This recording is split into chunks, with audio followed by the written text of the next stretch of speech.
محترم دوستو، اپنے والدین کی قدر کرو۔ کتنے لوگ ہیں جنہیں اپنے والدین سے ملاقات کرنے کے لیے قبرستان جانا پڑتا ہے۔ اگر تمہیں نہیں جانا پڑتا، یقین جانو تم دنیا کے مالدار اور خوش قسمت ترین انسان ہو۔ والدین کی دعائیں وہ دیوار ہیں جو مصیبت کو تم تک نہیں آنے دیتی۔ اپنے والدین کو وقت دیا کرو، وہ تمہیں اپنی زندگی کے سب سے قیمتی سال دے چکے ہیں۔ دنیا کا خوش قسمت ترین آدمی، خوش نصیب ترین آدمی وہ ہے جو اپنے والدین کے چہرے پر مسکراہٹ لانے کا سبب بنے۔ ماں باپ کی رضا میں ہی اللہ تعالیٰ کی رضا چھپی ہے۔ والدین کی خدمت بڑھیا عبادت اور عمدہ نیکی ہے، کیونکہ باپ وہ سایہ ہے جو خود دھوپ میں جل کر اولاد کو ٹھنڈک پہنچاتا ہے، اور ماں کی دعا انسان کو وہاں پہنچا دیتی ہے جہاں اکیلی محنت نہیں پہنچا سکتی۔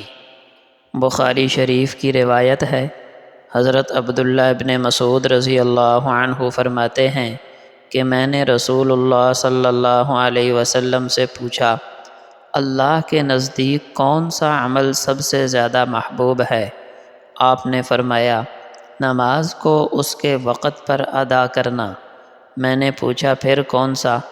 آپ صلی اللہ علیہ وسلم نے فرمایا، والدین کے ساتھ نیک سلوک کرنا۔ میں نے پوچھا، پھر کون سا؟ آپ نے فرمایا، اللہ کی راہ میں جہاد کرنا۔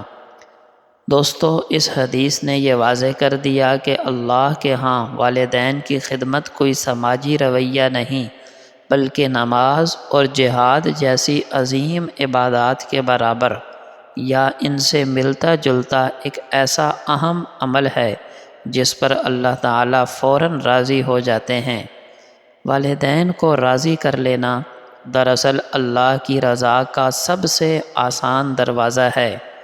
بخاری شریف ہی کی روایت ہے، ایک شخص نے نبی اکرم صلی اللہ علیہ وسلم کی خدمت میں حاضر ہو کر کہا، یا رسول اللہ، میرے حسن سلوک کا سب سے زیادہ مستحق کون ہے؟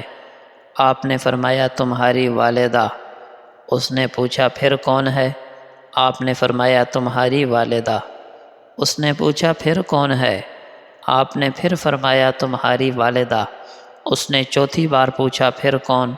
آپ نے فرمایا، تمہارا والد۔ یہ حدیث ماں کے عظیم حق کو بیان کرتی ہے۔ ماں کا حق 3 گنا زیادہ کیوں رکھا گیا؟ شارحین حدیث فرماتے ہیں کہ ماں کا حق 3 گنا زیادہ ہونے کی وجہ یہ ہے کہ وہ 3 شدید مشکلات اور قربانیاں دیتی ہے جو والد کے مقابلے میں زائد ہوتی ہیں۔ ایک، 9 ماہ تک بچے کو پیٹ میں رکھنے کی تکلیف اور مشقت۔ دوسرا، بچے کی ولادت اور پیدائش کے وقت کی جان لیوا مشقت۔ تیسرا، بچے کو دودھ پہلانا، راتوں کو جاگنا اور اس کی پرورش اور نگہداشت کی مشقتیں۔